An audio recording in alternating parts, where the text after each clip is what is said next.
একে একে মহাদেবের মাথায় এবং তার ত্রিশূলেতে আকন্দ ফুলের মালা পরিয়ে দিলাম।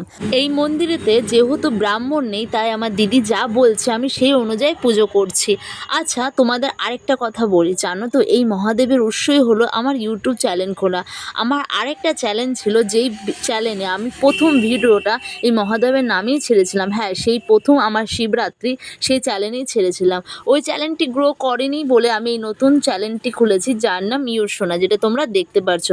মহাদেবের পুজো করার পর আমি মহাদেবকে একদম মন খুলে ষষ্ঠাঙ্গে প্রণাম করে মন্দিরের নামে 11 টাকা দক্ষিণা দিলাম।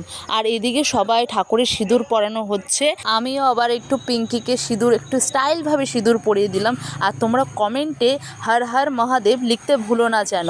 তারপরে আমরা মন্দিরের বাইরে 3টি জায়গা আছে, ওখানে পুজো দিলাম। একটি হলো বেলতলা, নিমতলা, আর একটি হলো মা শীতলার বটগাছ। এখানে পুজো দেওয়ার সাথে সাথে আমার